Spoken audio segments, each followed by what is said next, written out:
بسم اللہ الرحمن الرحیم۔ بابا جی پر فالج کا دورہ ابھی کچھ ہی دنوں پہلے آیا ہوا تھا۔ وہ ضعیف اور معذور تھا، ہاتھ میں چھڑی تھی اور چہرے پر امید کی کرن۔ بابا جی جس خاندان کے سربراہ تھے، اس خاندان کے تقریباً 30 افراد معذور تھے، جن میں زیادہ تر افراد نابینا تھے۔ میں نے نابینا اور فالج زدہ افراد کے درمیان کھڑے ہو کر بابا جی سے پوچھا، آپ زندگی سے کس حد تک مطمئن ہیں؟ بابا جی نے مسکرا کر جواب دیا، ہمارے گھر میں زیادہ تر لوگ نابینا ہیں، میری بیٹیاں اور نواسیاں تک نابینا ہیں۔ میرے گھر کے زیادہ تر نوجوان جن کی وجہ سے ہمارے گھر کا نظام چلتا ہے وہ بھی نابینا ہیں، مگر ہم خوش ہیں کیونکہ یہ سارے نابینا افراد یا تو عالم دین ہیں اور یا حافظ قرآن۔ دن اور رات کا زیادہ تر حصہ قرآن پاک کے ساتھ گزرتا ہے، اور ہم جب فارغ ہوتے ہیں تو اللہ کا شکر ادا کرتے ہیں، کیونکہ جن رحمتوں کا نزول ہمارے اوپر ہوا ہے وہ شاید ہی کسی کے حصے میں آیا ہو۔ ہم دونوں کے قریب 12 سال کا ایک بچہ قرآ رہا تھا۔ میں نے قرآن کی وجہ پوچھی تو بابا جی کہنے لگے، یہ نابینا بھی ہے اور فالج زدہ بھی۔ ہم نے علاج کی بہت کوشش کی مگر کوئی فائدہ نہ ہوا۔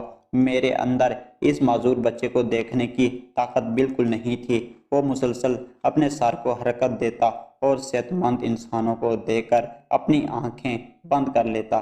میں نے بابا جی سے پوچھا، آپ ہر سہولت سے لیس اور جسمانی طور پر چاق و چوبند انسانوں کو کوئی پیغام دینا چاہیں گے؟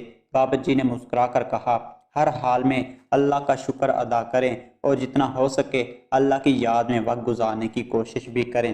یہ زندگی اللہ کی عطا کردہ ایک نعمت ہے، ہم مگر سمجھنے سے قاصر ہیں۔ جسمانی طور پر ٹھیک رہنے کا فیصلہ ہم نہیں کر سکتے، یہ اگر اس ذات کا فیصلہ ہے تو ہمارا فرض ہے کہ ہم سر تسلیم خم کر دیں۔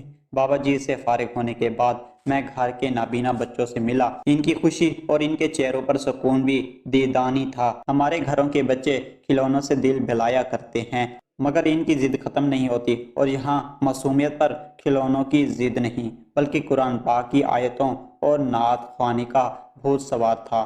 ایک بچے سے پوچھا، آپ کو کچھ بھی نظر نہیں آ رہا؟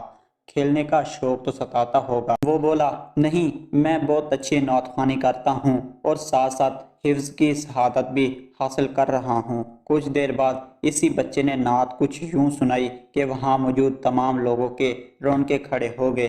گھر کی عورتوں سے ملا تو یہ دیکھ کر میں حیران رہ گیا کہ ان کے سینوں میں بھی قرآن کی روشنیاں تھیں، اور ان کا کہنا تھا کہ ہم اگرچہ اپنے بچوں کو دیکھ سکتے ہیں نہ وہ ہمیں دیکھ پاتے ہیں، مگر پھر بھی یہ کیا کم ہے کہ ہمیں حلال رزق ملتا ہے اور ہم قرآن سیکھتے اور سکھاتے ہیں۔ جن دو نوجوانوں کی وجہ سے گھر کا چولہا جلتا ہے وہ بھی نابینا ہیں۔ میں ان کے قریب گیا تو ان کا جذبہ دیکھ کر میرے پاؤں تلے سے زمین کھسک گئی۔ ان کا کہنا تھا کہ ہمیں اللہ تعالیٰ چھپڑ پھاڑ کر رزق دے رہا ہے اور ہمارے دلوں میں نابینا ہونے کی کوئی شکایت نہیں۔ ان سے فارغ ہونے کے بعد جب میں نے گننا شروع کیا تو 4 افراد گونگے اور 24 افراد نابینا تھے، مگر اس خستہ حال گھر کے اندر جو سکون میں نے دیکھا آپ یقین کیجئے کہیں پر نہیں دیکھا۔ ہم اللہ تعالیٰ کی رضا کیسے حاصل کر سکتے ہیں یہ اللہ کی ایک موضوع ہے، مگر اپنی موجودہ حالت پر شکر ادا کرنے کے لیے ہم کسی حد تک جا سکتے ہیں، یہ اہم ہے۔ میں نے اپنی زندگی سے شروع کیا اور اپنے ارد گرد موجود تمام لوگوں کے پاس موجود اللہ تعالیٰ کی تمام نعمتوں کا جائزہ لیا اور اس نتیجے پر پہنچا کہ ہم شکر ادا کرنے میں انتہا کی حد تک کنجوس ہیں۔ ہم اللہ سے وہ مانگتے ہیں جو نہیں ہوتا، مگر جو ہوتا ہے اس پر شکر بالکل ادا نہیں کرتے۔ آپ اگر جسمانی طور پر ٹھیک ہیں اور خود ہی اپنے سارے معاملات آسانی کے ساتھ نبھا سکتے ہیں تو یہ مقام شکر ہے۔ میں نے آج سے 3 سال پہلے ایک نوجوان کو دیکھا تھا جو اپنے والدین کا لاڈلا تھا، مگر اس کے ایک اہم مسائل نے اس کی زندگی پھیکی بنائی ہوئی تھی۔ صبح اٹھ کر واش روم جانے کے لیے وہ دوسروں کا محتاج رہتا۔